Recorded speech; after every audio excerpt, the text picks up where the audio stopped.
Welcome back to another episode of With a Grain of Salt. I am your host, Isaiah Salter. I'm Tom Andino. And we appreciate you tuning in yet for another week. We have the one and only Tom Andino back in the building. Several weeks. Facts. Oh, man. Yeah. I missed you so much, man. How you doing? I'm good. Yeah, I want to hear all about what's been going on with you. A lot of life has happened. It was this September now. Yeah. So things with back to school got ramped up. Lisa and I had a wedding. Okay. My friend Jake and his wife Mallory got married. Wow. Up at Lemoyne. I know Mallory. Do you know Mallory? Yeah, remember when we spoke for you on the... Oh, yes. Yes. Yeah, so they got that. married. That's amazing. It was a beautiful day. Just a beautiful day. So that was on a Saturday. Okay. Because sometimes we film these on Saturdays, but Yeah, I've had stuff every Saturday. Started my new job, so that's been going well. Yeah. It's a lot to learn. You know, when you start a new place, there's so much inner lingo in places that you just take for granted. Ad Astra or Blackboard or PO. And you're like, what does this mean? You know, and when you're in a new organization, you hear different buzzwords.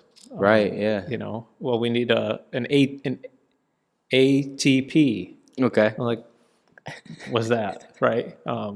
So you learn. So it's been good. It's been really good. People have been so supportive. We just had our 150th anniversary of our church. That's amazing. We celebrated that Friday night, so that was a big gala. Dang. So that was. I've had a lot of church lately. You've been out the way, man. Yeah. Yeah, and but it's all good. Yeah. You know, I love this time of year, fall.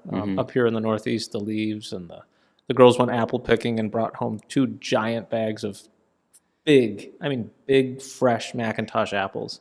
So sweet. That sounds so good. Our computer died. Actually, our printer died. Okay. And, of course, that begat a whole project because our printer was 12 years old. Our computer was 12 years old.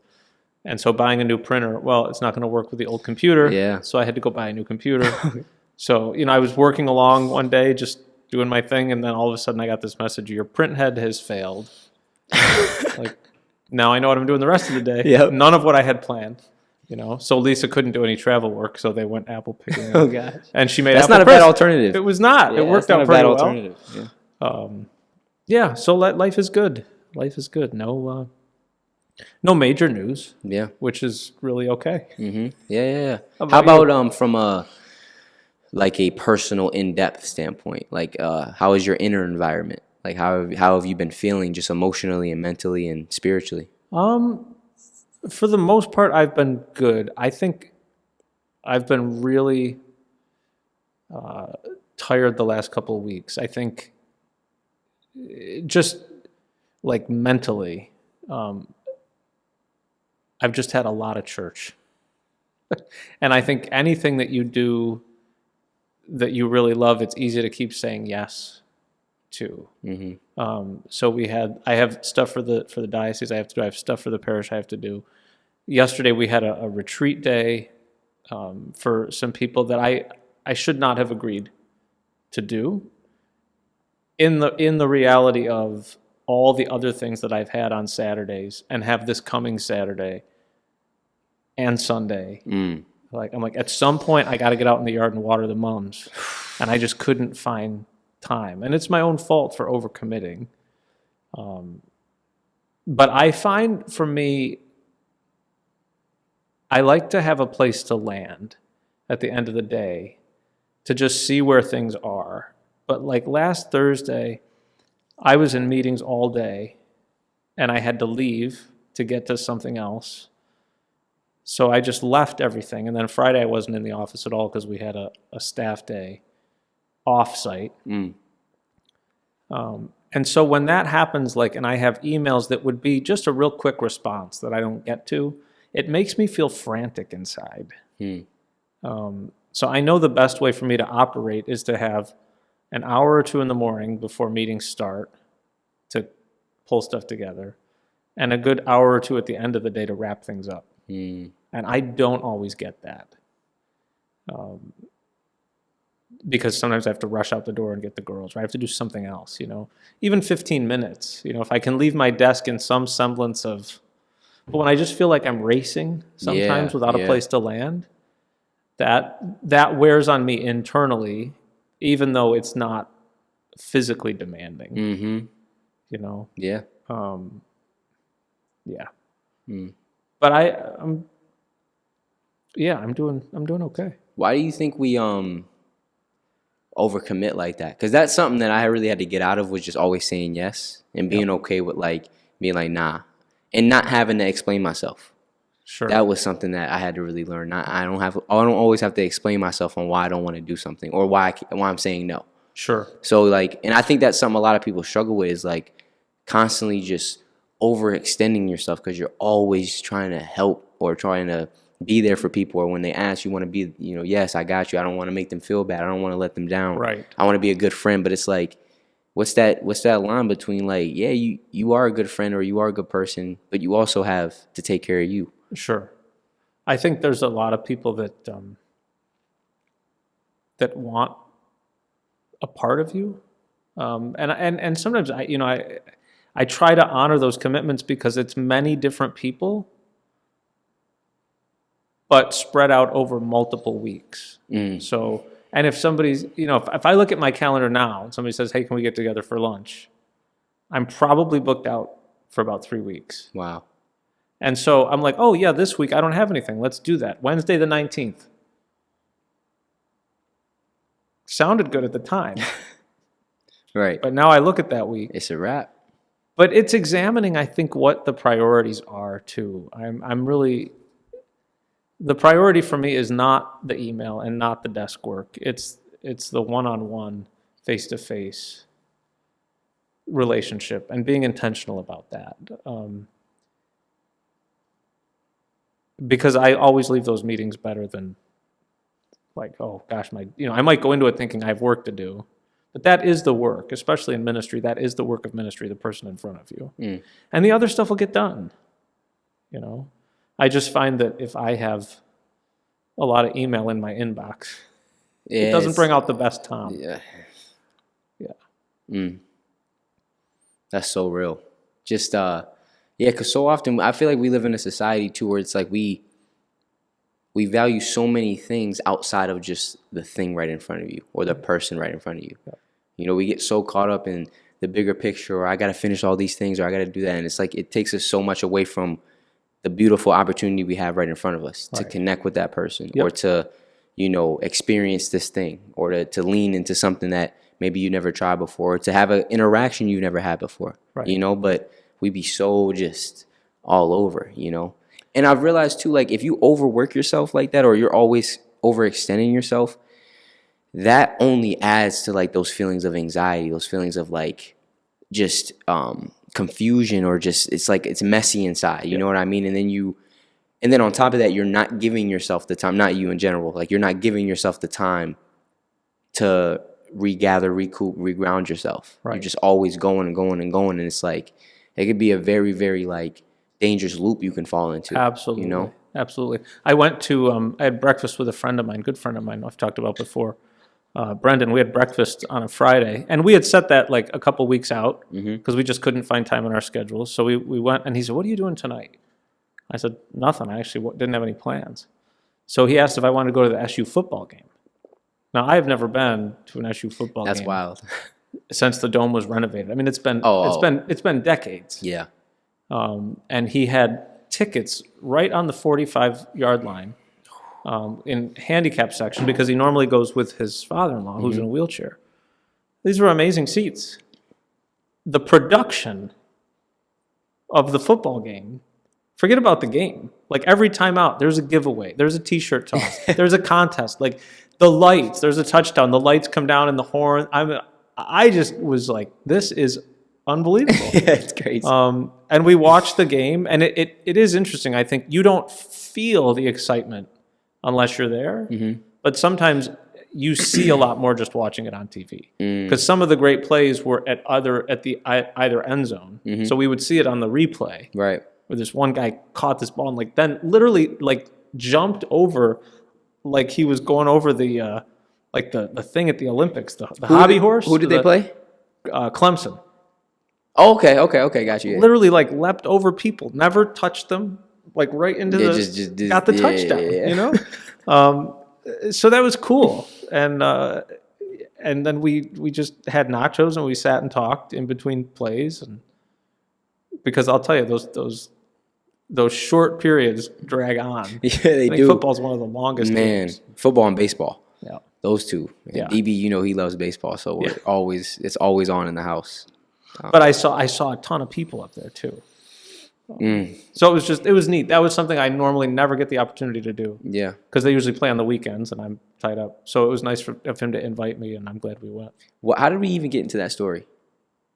We were talking about being overcommitted. And, Yes, that's right. what it was. Okay. But that was not, I gladly did that on a Friday night when I didn't have anything. And it felt spontaneous because he asked me the day of. Yeah, those are the times, sometimes the best times. Yeah. When it's just you didn't have no planning before. Yep.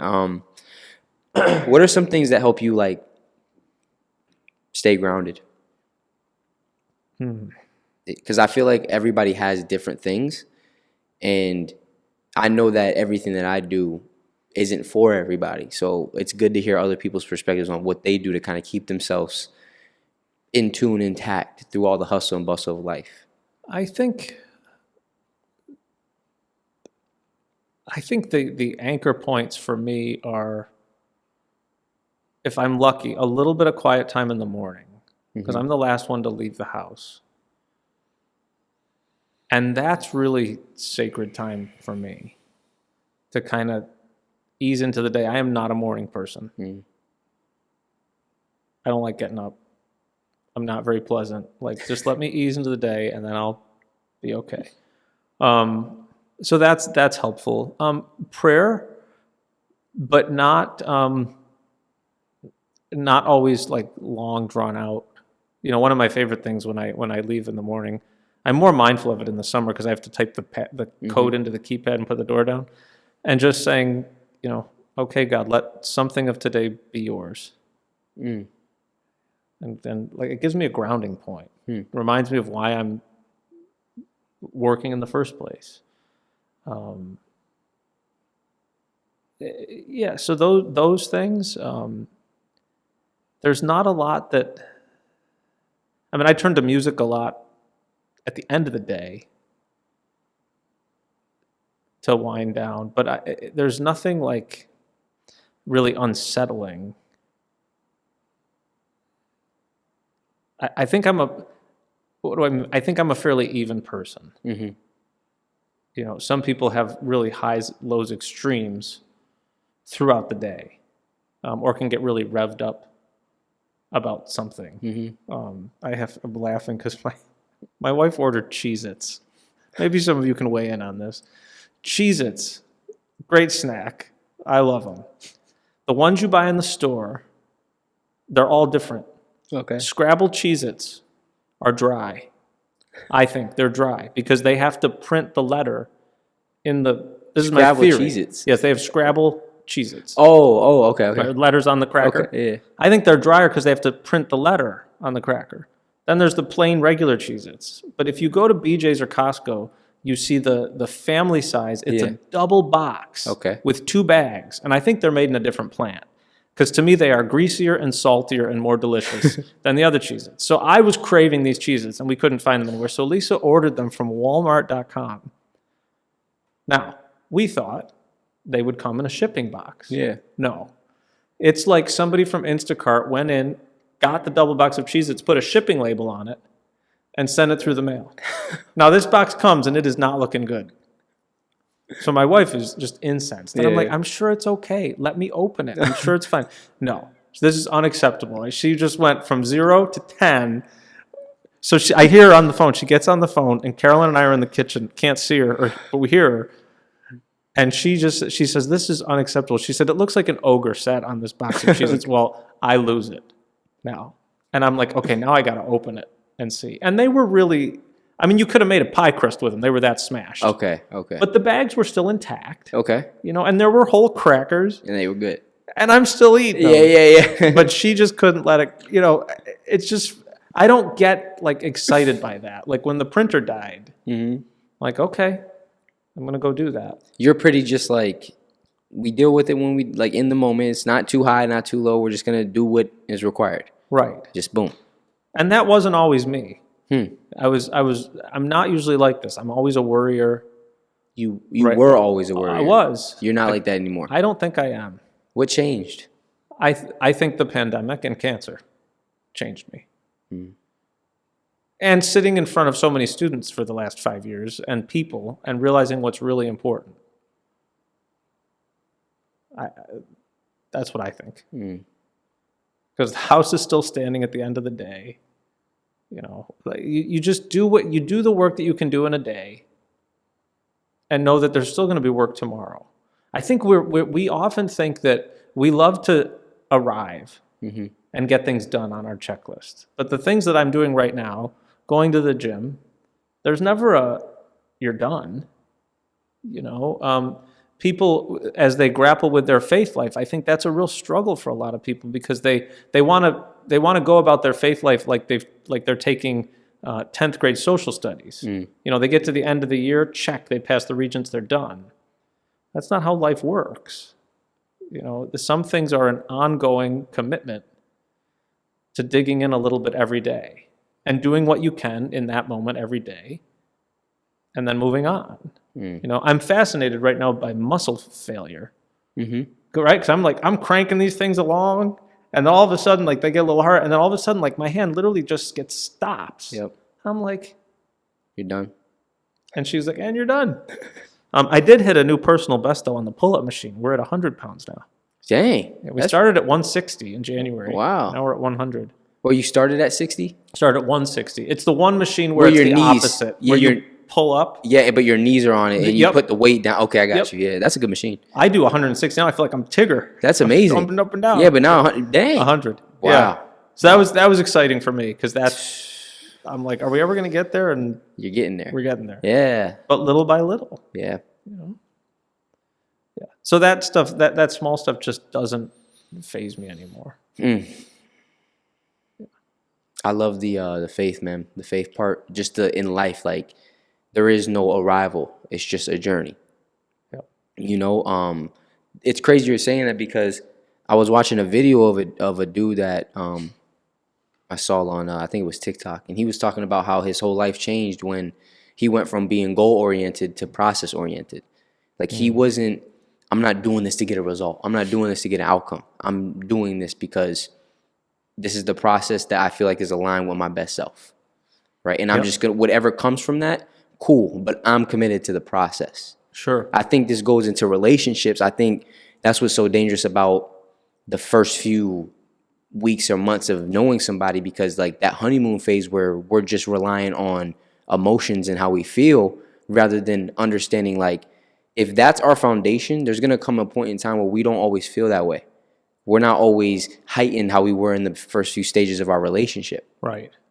The thing that's going to help you sustain through that is the commitment to y'all's relationship. There is no arrival in a relationship. It is an ongoing journey. And I know you could speak to that as a man who has been married for over 2 decades. Absolutely. Absolutely. And I don't...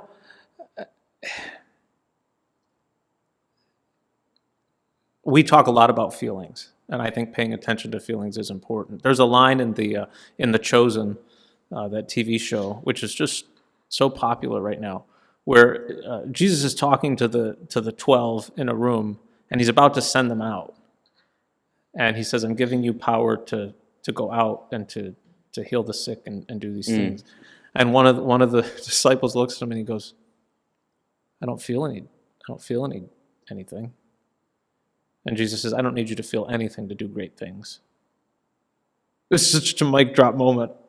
It's like, wow, right? Because sometimes we have to act on a feeling, and other times we have to do the opposite because we're just so numb. Sometimes we have to, get out of bed in the morning and push through it and get to where you want to go. Because I hope, that there's a question like, why do you think we met? Or I hope that I don't ever get to fully answer that and say, oh, I know why we met, and it was this. Because now anything else that happens, like, no, we're already done. You have to keep living into that. And it's a choice. every day it's a choice, because everything's hard. And I think there's a poem I love. It says, marriage is hard, divorce is hard. Choose your hard. Mm. Going to college is hard. Not going to college is hard. Choose your hard. Like, nothing is easy if it's worth doing. It might bring you joy, and you might be a natural at it, so for you it doesn't feel like work. But it's work.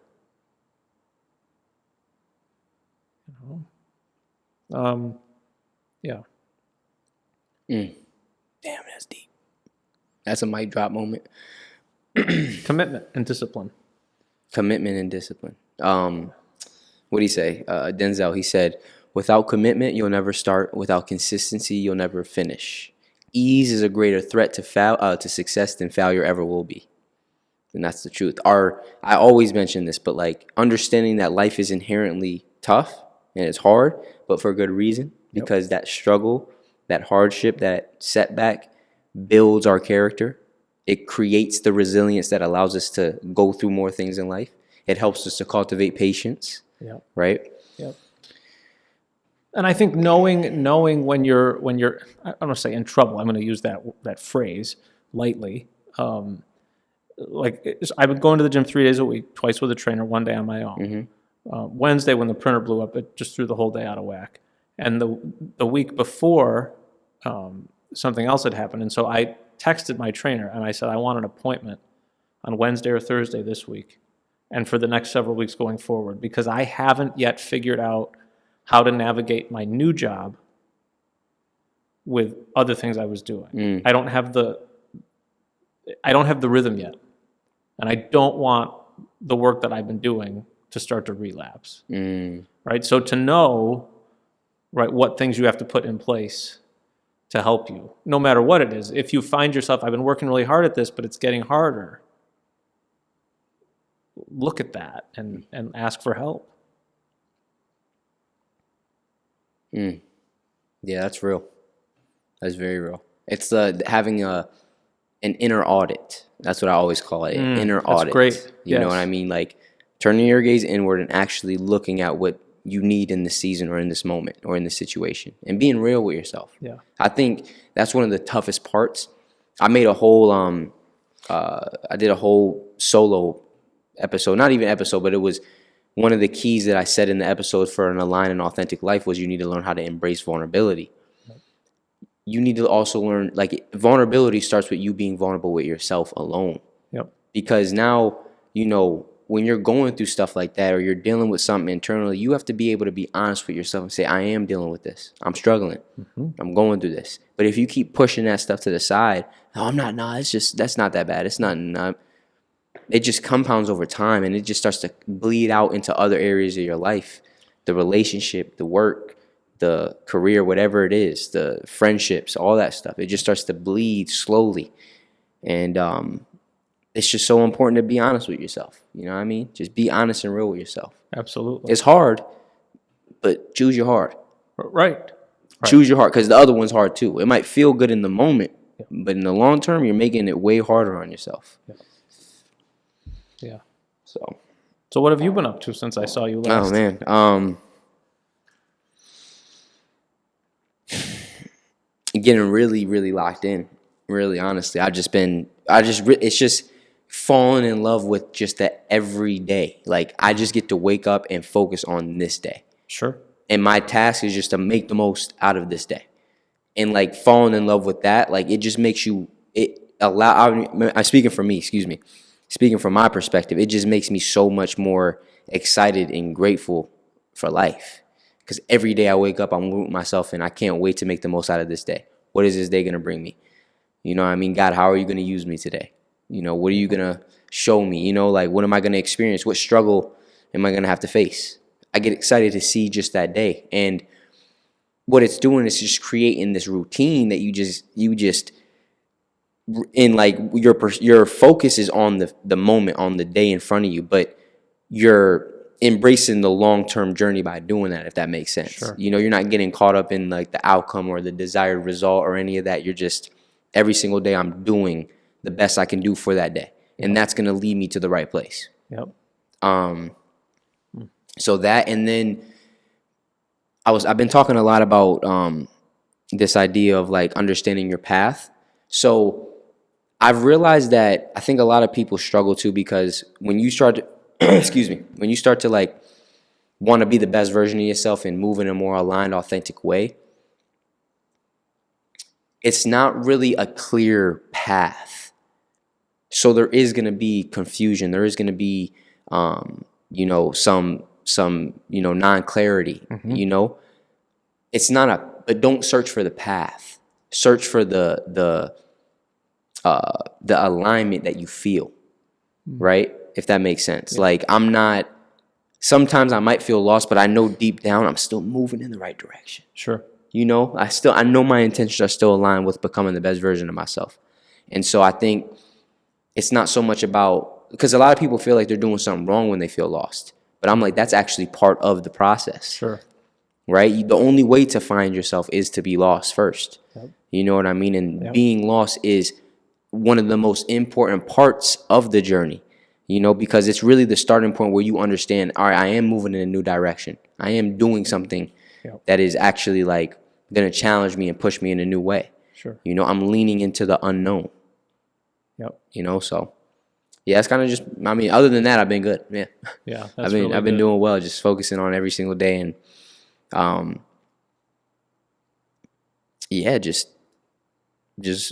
I've been attacking my doubt a lot, because I realize that's the main thing that, is really stopping you and your goals from being one, is that small self-doubt that you have within yourself. Because I truly believe that, when you're so in order to get what God has destined for you, you have to live and move in faith. Doubt and faith don't go together. So when you start to want to live a life of faith, you have to go within and attack the doubt. Yep. You have to. And it's majority of it is self-doubt, right? And it's a very liberating thing when you fully just surrender to faith. And you say, you know what, I'm not doubting this anymore. I'm not, and it takes work, right? It takes work. Like those first few stages of really like, all right, I want to live a life of faith, because living a life of faith is in everything that you do. Yep. Everything that you do. You don't pick and choose when you have faith. Yep. It is an action. It's how you live out your life. It's the steps that you take on a daily basis. When you say that, those first few stages of learning how to really walk in faith, you're going to have a lot of doubt, a lot of it. But just like being lost is part of the process, that doubt is part of the process. And it's our goal to become aware of it and then start to chip at it little by little, to diminish it, so that faith can just ultimately take over your whole being. Right.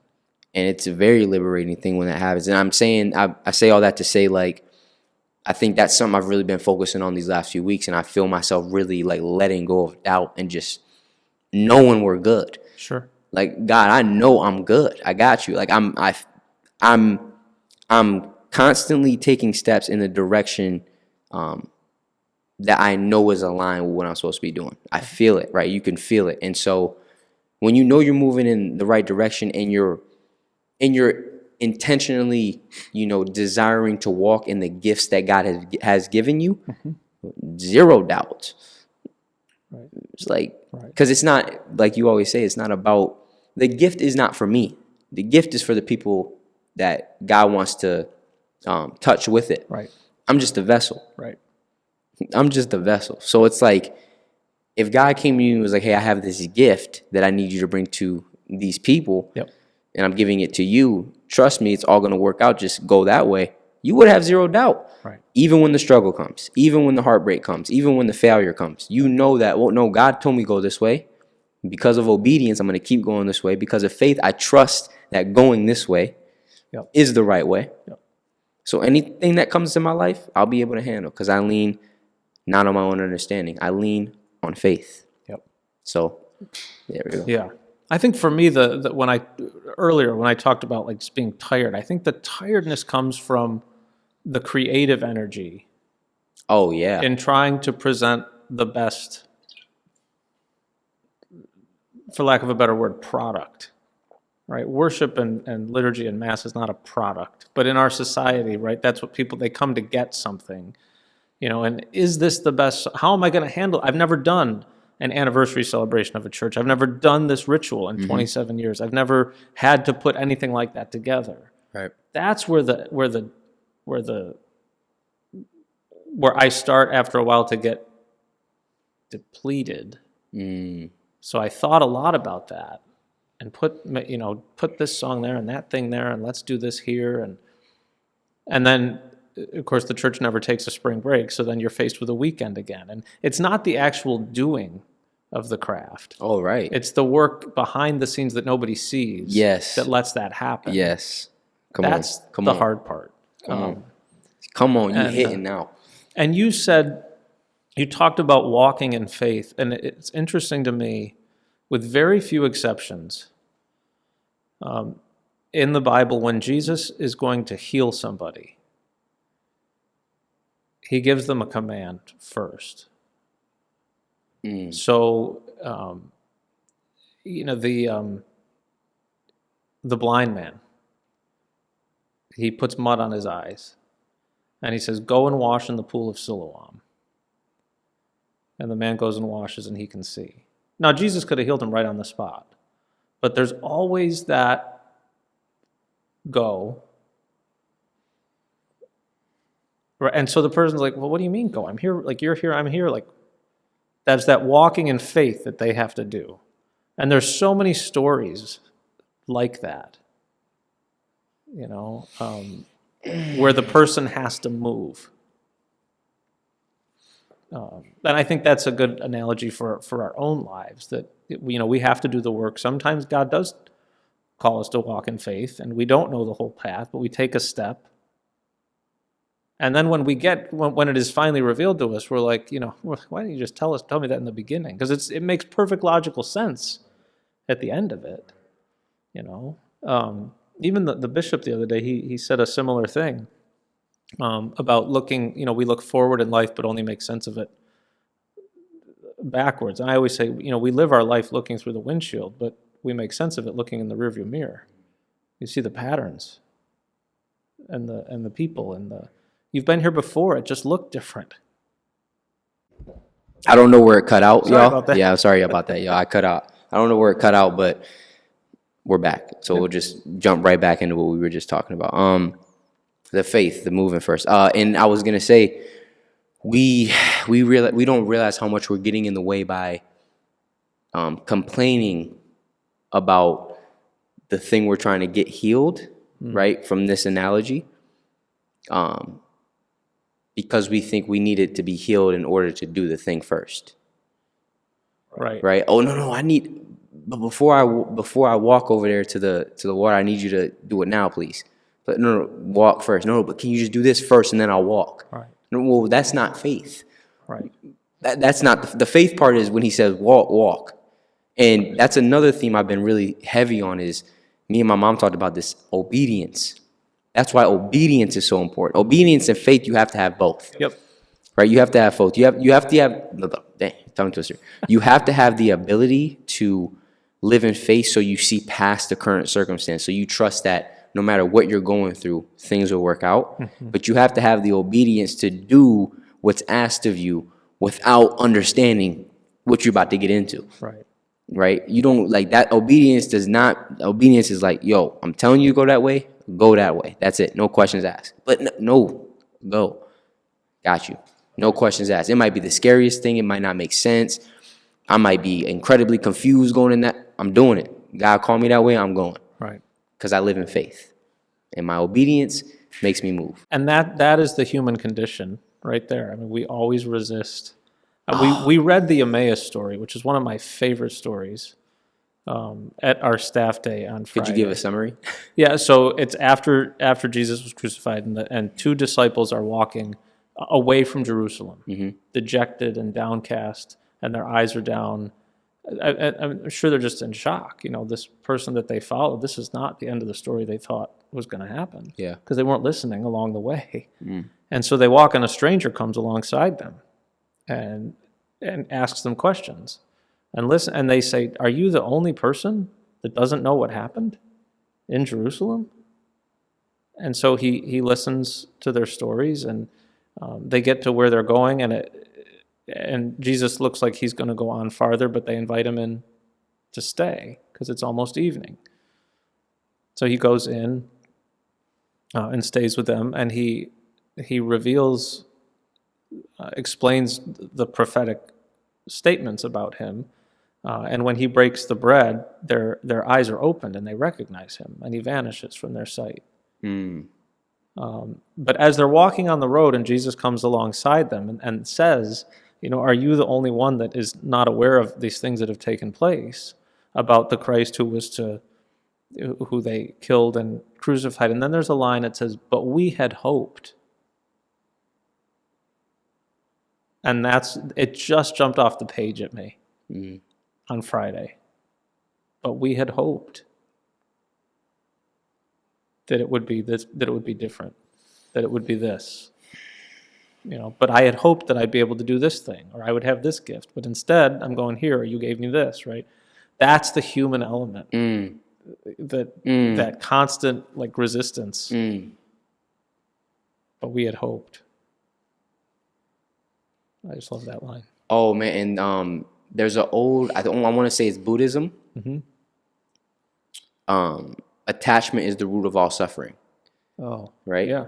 Expectation is an attachment to an outcome. Right. So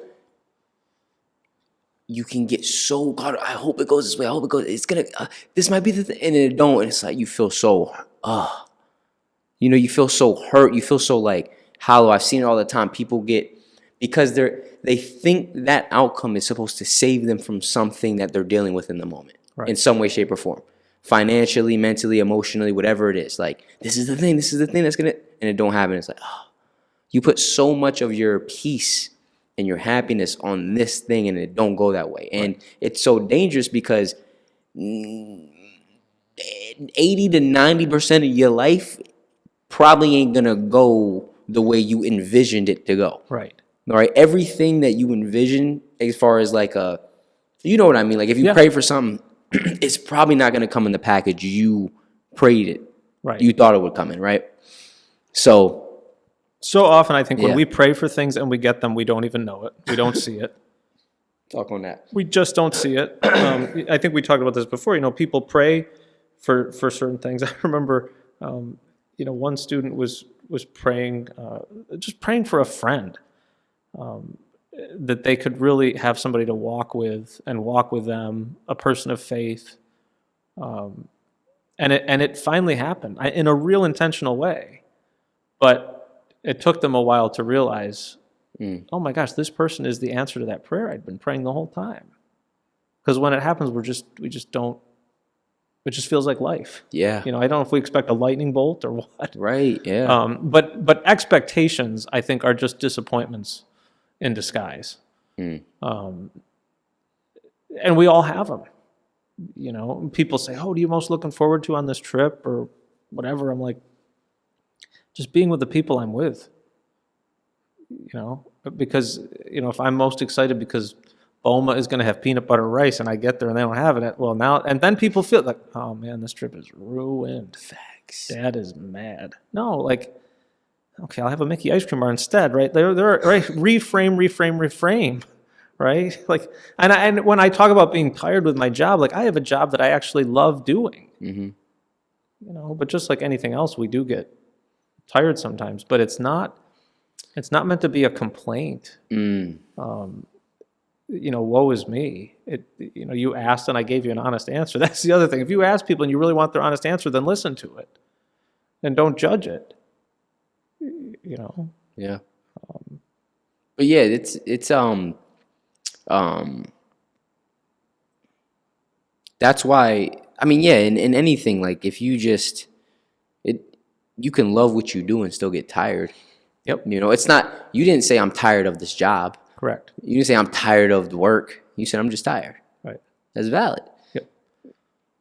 This is very, very valid. You know what I mean? That's not, that's very valid. The other thing I think about this, I've thought about this a lot lately, I think that could really help people if you have friends who are secure enough in who they are, share with them the good things that happen in your life or in that day.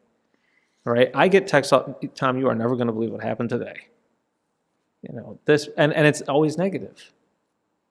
To text somebody out of the blue, like, holy smokes, I just got that paper back and I got an A. Share that with them, because the people that are secure in who they are so excited to learn that. Like, it really brightens their day. It brightens my day. Come on. But I don't think we do enough of that. I think we turn to our friends when things are bad or we need advice because something's not going well. But we rarely call them up and say, hey, I just wanted to let you know, I had a great morning today. I went out for a run and the sun was shining. It's a great day. Hope you're having one too. It's a fact. That can really, really help the person that gets that. Yeah, let's share some positive stuff. Right. Why we always got to complain? Right. Why is it always like, let's share the joy. What was wrong with your day? Yeah. Like, can we come home from work and tell me about 3 good things that happened? Because, like, man, where your focus goes, energy follows. Yes. So you coming home and complaining is showing me you focused a lot more on the stuff that wasn't going well rather than, right, let me find some things that, I'm enjoying about today. You know what I mean? Right. Because complaining is a trap. Yep. My daughter texted me this morning. She's playing Belle in the musical coming up. Oh, Beauty and the Beast. Yeah, that's fire. Oh, wow. Yeah, she got the lead. Dang. So she's really excited. Okay. So one of her classmates got her this little rubber ducky, Belle. Okay. And she sent a picture. She said, Dad, look what somebody just gave me. That's fire. Like, that was so cool. Oh, She's in school and I'm home. It was just little things like that. Yeah. This is the latest me and Tom have ever done done a podcast. It has a real soothing kind It does. of, like, that's why if we were like outside with the fire, it'd be nice. Oh yeah. It'd be beautiful. But we'll get there one day. Yeah, we'll get there one day. Do you want to touch on fatherhood at all? Like, what has that been like for you? Like, yeah, like what? Because that's from everybody I've talked to, having a kid is a life-changing experience. But you're a man who's had 2 daughters. Yep. So I didn't want kids. That's I didn't really know that. Nope. That's really well known. I don't like change. We did talk about that. Hate it. Like, despised it. And so I was very content in the life that we had. Now, of course, my wife wanted kids. I was like, nope, I'm not ready. Right. And I was like, no, we got to have this much money in the bank account and all that. Just foolishness. Right. Foolishness. And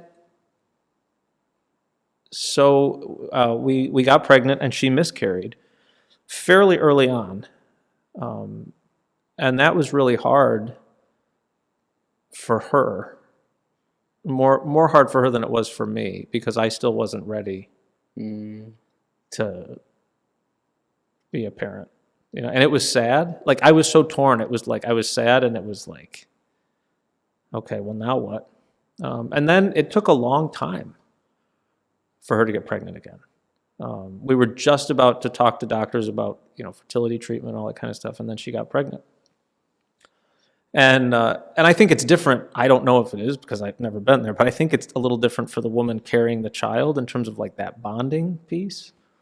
I remember I may have told this story once because I can be a little logical. In the labor and delivery room. Oh man, you're wilding for this. What's that? Yeah, I know this story. Yeah, where I told her. Yeah, I told DB and Seth, we watched it. They were like, bro. I said, well, you knew it was going to hurt, didn't you? Not my finest moment. But anyway, I heard in that moment, as this is all happening, I mean, in the last minute before like the child really comes out, like all these people suddenly come into the room, and there's one nurse that's her job is to just watch the dad. Mm-hmm. And I heard there's 2, there's 3, there's 4.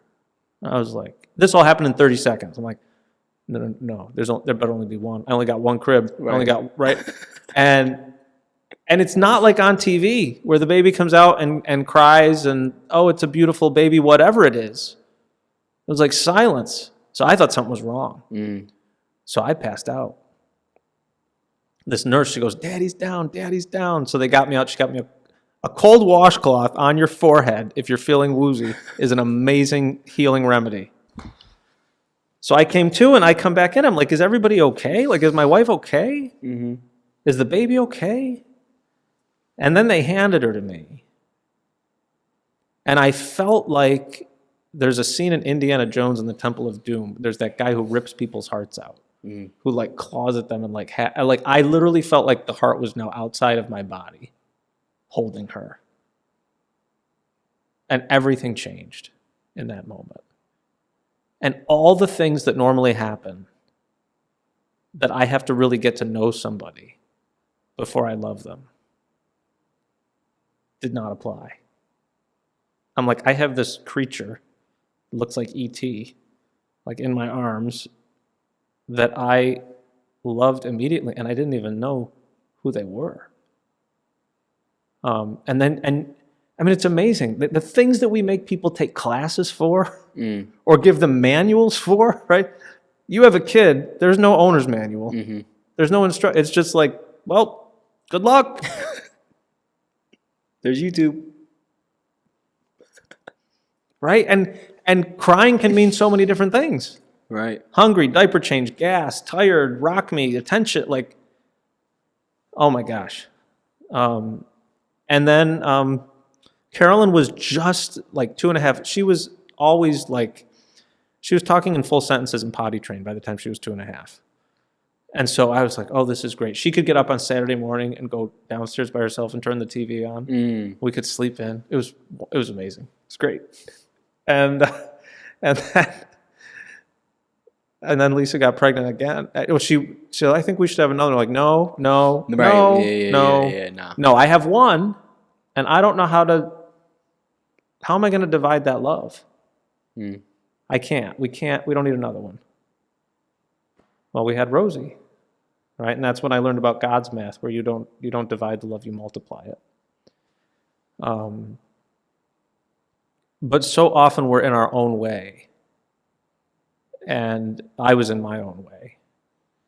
And just fixated on the cost and the demand that a baby is, without factoring in the joy and the return on the investment that you get as they grow into the people that they become.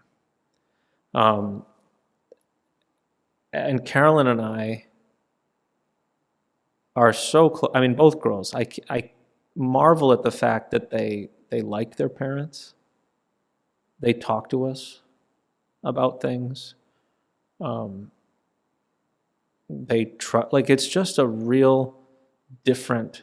It's different from how I grew up, and I think part of that is because we involve the girls in decisions that we make, and we talk to them in ways that are age appropriate, and how much information they can handle at a time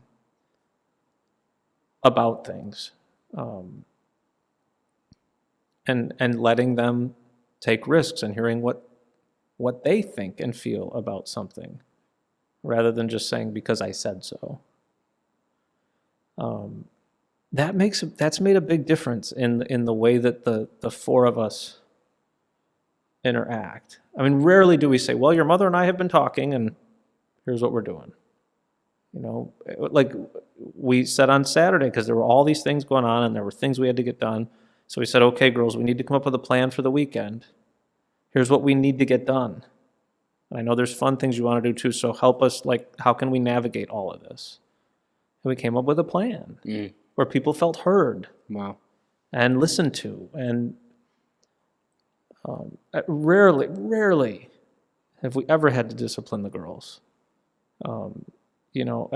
Yes, when they were little, like we had the timeout step, but they learned really quick. They're really good kids, man. They're good. Yeah. It says a lot about y'all, but go pattern ahead. And routine structure helps children feel secure. Ritual helps them feel safe. That if every day is a different thing and it's chaotic, they don't have an anchor. You know, I mean, Carolyn if I put a cloth diaper on my shoulder, she knew it was time to like crawl up there and put her head down and go to bed. I mean, it was like It was like a magician. Like you put it up, out. Done. Right? Done. Yeah, no fighting about bedtime. And then she went through this phase where we'd put her to bed and she'd keep calling us up. And so Lisa said, you get one call up. So Carolyn learned, like, spending your money. Like, she would wait, and she would say, she's like, Mom, it's my one call up. And she'd call her up, okay, one call, And then you never know when the last time's going to be. Isn't that fascinating? You never know, this is the last time I'm going to pick my kid up. Because one day you just don't do. One night she just didn't have a call up. I don't know when that ended. That's interesting. It is, right? Yeah. So they're good girls, and they have changed me in so many ways. Yeah. And getting to know them as people, not disciplining them the same because they're my kids, but getting to know Carolyn and Rosie and what do each of them need, because it's very different in how they interact with us in the world. And they like each other, which... Yeah, the way that they like each other is rare. Yeah. They're a really good sister duo. Yeah. Beautiful, man. Yeah, it's always, man, I love seeing it, man. I didn't grow up in a family like that, but I love seeing it. Like, you guys hold family really high, and I can tell you are a real pack. Yeah. You know what I mean? You guys really move together.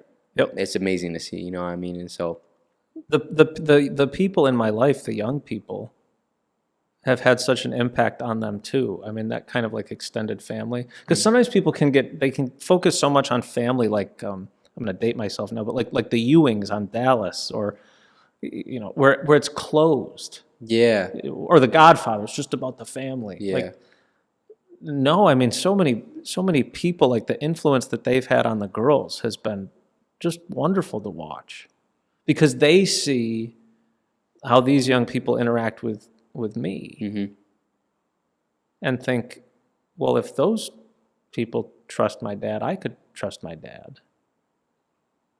There were a lot of lessons there that we picked up on. That's interesting. Yep. Yeah, that's really interesting. Yeah, I feel like parenting's like, yeah, that's one of those things that's tough, obviously, to understand because I don't have kids. Yep. But I can see how it can just be such a pivotal moment in your life. You know what I mean? Like when you have a kid and everything changes immediately. Yep. And I do want to know what that feeling is like, man, when you see like this is your child. Right. That's like, that got to be a different, like you said, it got to be a different type of connection, So it is. Man. And that, and one parent told me, well, they're just on loan to me from God to steward. That was so powerful, because ultimately you do what you can, but you can't, they're not in a bubble that you control, and life happens, and bad things happen, and good things happen, and heartbreak happens, and disappointment. And so there's a wonderful song I like. It's called Learning How to Let You Go. That as you grow, that, you don't need me to do this anymore. You don't need me to do... Right. But I think it doesn't change. The need doesn't change. I mean, the need is there. The circumstances change. But if you're lucky enough, well, you get to a point with your kids where they don't need you, but they want you. And that, I think, that is a gift. That Carolyn and Rosie want us. That makes a difference. Wow. They say a nation is only as good as it treats its children. A village is only as good as it treats its children. Yeah. Or as good as the quality of the children or whatever. That's a fact. Yep. It really is, man. Like, when you view it from that standpoint, it's like these beautiful individual souls were lended to me to steward. It's a whole different reframing of how you view parenting. Yep. You know what I mean? Because like there's a certain gift in this person, in this spirit, in this soul that God has placed. And it's my job to cultivate them in the early stages to allow them to grow into who they're meant to be, not who I think they should be. Right. Which is, I know it's tough for a lot of parents, but also a lot of kids who grow up feeling like their destiny is given to them by their parents. Yes. You know, I know that's a whole... It's so hard. Yeah, it's... How many times did I deal with that? You? At the college. Oh, I never dealt with that, thankfully, but... Gosh, the students that would come in, they didn't want to be in their major. But their parents told them, like, they should be doing this. So many of my friends or people around... Put it in their head, you know, well, of course I have to be a doctor because that's all I've heard for 20 years. Yep. And then they get there and they realize, I can't do this. It just causes so much inner struggle. Yeah. I just need to have security when I'm out. I'm like, bro, there is no price tag you can put on peace. Right. I think a lot of parents measure success by what they give their kids. Well, they had things that I never had. I heard growing up, you know, their own room, or, you know, a TV in their bedroom, or a phone, or like, my family never took vacations, but we took vacations. But what about the things that you didn't have that don't have a price tag on them? Like empathy and open communication and approachability and gentleness and discipline when it's called for. I don't think we spend enough time looking at that. We've just focused on the material things, you know, and that was the American dream, right? Do better than what your parents had, a bigger house, maybe the ability to pay for your child to go to college. But what about the other stuff? Because it comes at a cost in order to do that. And I always hear the extremes, right? Well, the person that maybe had parents home, but, you know, I kind of grew up poor and we didn't have a lot. Or the students who have a lot, you know, well, I didn't lack for anything, but, you know, my dad was always working. I never saw him. There's always that yin and yang, you know? Yeah. Such a good point. That's beautifully said, man. That is beautifully said. Like, our value as parents comes from the external things we give rather than the internal things we cultivate. Right. You know? Yep. That's beautiful. You got anything else? I'm about to sneeze. Oh, God bless you. God bless you. Oh, yeah, there we go. Ooh. Got all three. Yeah, I'm cutting that out. But yeah, you have anything else? No, I'm good. You smooth? I am. Yeah, it's good. This was a very soothing conversation. This was an office talk. This is what I felt like, and I needed this. You want to leave them with a message? Anything that's on your heart? Give them something, Tom. Give some people encouragement for the week. Share the joy with somebody that you care about and that you know cares about you. Share something good that happens in your day or in your week. To the same friend that maybe you always go to when something's wrong. Yeah. I love it. And tell people what they mean to you. I got a message the other day, just out of the blue. It said, thanks for always being there for me. Totally out of the blue. You know, and hearing something that you already know is powerful when somebody says it. Yeah. So be open to that. And don't say, oh, it was nothing. Oh, you would have done the same thing for me. Just sit with that gratitude and accept it. Because they wanted to give you that gift. So often people give us gifts and we're like, nope.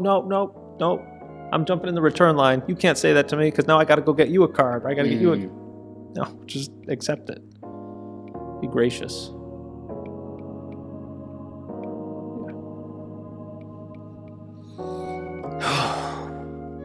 Take everything with a grain of salt. See you guys next week.